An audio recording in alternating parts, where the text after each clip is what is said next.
धाराशिव जिल्ह्यामध्ये लोकसभेच्या निवडणुकीच्या हालचालींना वेग आलेला आहे। कोणाला उमेदवारी मिळणार याच्या उत्सुकता वाढलेल्या आहे। बरेच उमेदवार आपल्याला उमेदवारी मिळावी यासाठी प्रयत्न करत आहेत। धाराशिव जिल्ह्यामध्ये शिवसेना प्रामुख्याने शिंदेची शिवसेना या जागेवर दावा करते आहे आणि राज्याचे आरोग्य मंत्री तानाजी सावंत यांचे पुतणे धनंजय सावंत यांना उमेदवारी मिळावी असे बऱ्याच कार्यकर्त्यांचं म्हणणं आहे। गावोगावी तसे बॅनर्स लागले। ही सगळी शिवसेनेची मंडळी आपल्या बरोबर आहेत।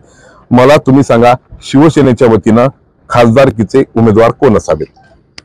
शिवसेनेच्या वतीने येणाऱ्या लोकसभेच्या मध्ये खासदारकीचे जे खरे उमेदवार निवडून येण्यासारखे आणि तानाजी सावंत साहेबांच्या सावंत परिवाराचे खरे वारसदार हे धनंजय सावंत साहेब असतील आणि त्यांना जर शिवसेनेने उमेदवारी दिली तर या ठिकाणी आम्ही सर्व कार्यकर्ते जिल्ह्यातील सर्व आम्ही प्रमुख कार्यकर्ते आणि आमच्या सोबत अमृत नोनी आर्थो प्लस ये एक प्रूवन फॉर्मूला है। इसमें मौजूद नोनी फल के गुण और आयुर्वेदिक जड़ी बूटियां शरीर को जरूरी पोषक तत्व देने के साथ साथ हड्डियों और जोड़ों के घिसने, उनमें होने वाले सूजन और दर्द को रोकने में मदद करता है। दर्द मुक्त जीवन के लिए अमृत नोनी आर्थो प्लस। सर्वसामान्य कार्यकर्त्यांना घेऊन जीवाचं रान करून आम्ही त्यांना निवडून आणण्याबाबत प्रयत्नशील राहू।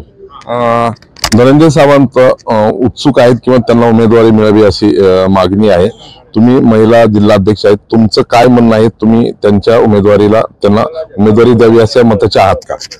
आम्ही सगळ्या महिला आघाडीकडून म्हणा किंवा सगळ्या शिवसैनिकांकडून की आमचं म्हणणं एकच आहे की सगळ्यांनी धनंजय दादा यांनाच उमेदवारी देण्यात यावी आणि कारण ह्या उमेदवारीसाठी योग्य आणि फक्त योग्य जर असतील कुणी तर धनंजय सावंत साहेबच आहेत। दुसरा उमेदवार दिला तर तुम्ही तशी काय भूमिका?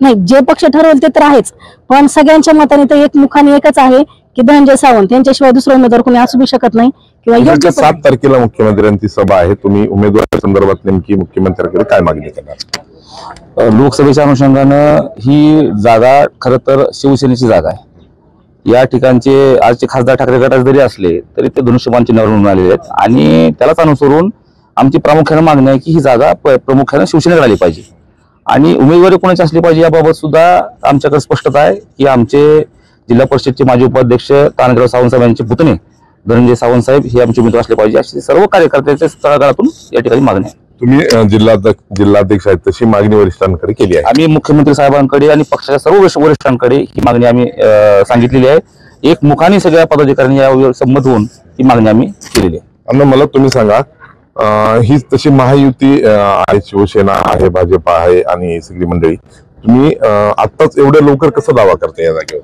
ही जागा जी आहे ती पारंपरिक हा शिवसेनेचा मतदारसंघ आहे।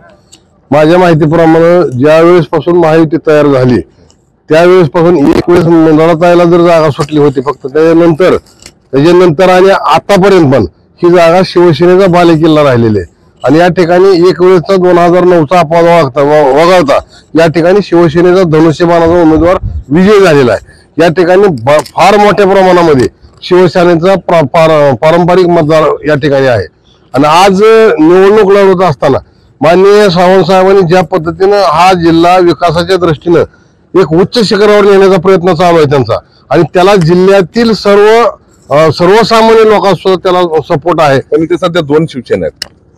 2 शिवसेना नाहीत म्हणतात, ती उभाटा वेगळी धनुष्यबाणच्या जगात ती खरी शिवसेना।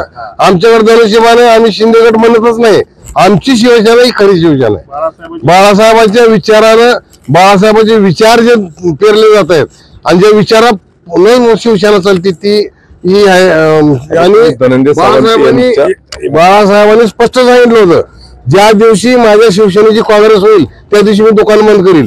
हे काँग्रेस आणि राष्ट्रवादीच्या मांडी लावून जर सरकार करत असतील तर काँग्रेस व्हायचे राहिलं कुठं? धनंजय सावंतांची कुठल्या बेसवर तुम्ही मागणी करता? धनंजय सावंत हे जिल्हा परिषदला 2 वेळेस पदाधिकारी म्हणून राहिले। एका टर्मला ते बांधकाम आणि अर्थसभापती सारखं चांगलं महत्वाचं खातं सांभाळलेलं आहे।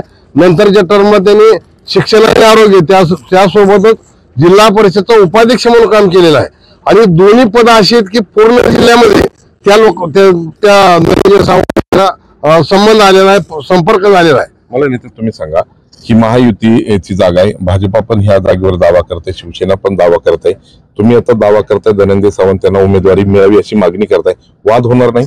वाद व्हायचा प्रश्नच नाही, मागणी करणं काही गुन्हा नाही। धाराशिव जिल्ह्यातील लोकसभा मतदारसंघ हा शिवसेनेला बांधील आहे आणि या मतदारसंघामध्ये शिवसेनेची पकड आहे म्हणजे धनुष्यबाणाची पकड आहे. याच्या आधी उमरग्याचे खासदार होते, नंतर धाराशिवचे झाले. तसं रोस्टर फिरवलं तर भूमपर्यंत काही खासदार व्हायला अडचण नाही ना काही. मुख्यमंत्र्यांकडे काय मागणी? हेच मागणी करणार, धनुष्यबाणाचा उमेदवार हे उमेदवार याला विजय करणार. उद्याच्या 7 तारखेला मुख्यमंत्र्यांची धाराशिवमध्ये सभा आहे. हे सर्व कार्यकर्ते धनंजय सावंत यांना लोकसभेची उमेदवारी मिळावी अशी मुख्यमंत्र्यांकडे मागणी करतात, शिवसेनेच्या वरिष्ठ नेत्यांकडे मागणी करतात. यांच्या मागणीकडे मुख्यमंत्री आणि शिवसेनेचे वरिष्ठ नेते कसं पाहतायत, धनंजय सावंत यांना उमेदवारी देत आहेत की नवीन चेहऱ्यांना पसंती देत आहेत, हे पाहावं लागेल. ज्ञानेश्वर पतंगे, जी 24 तास, धाराशिव.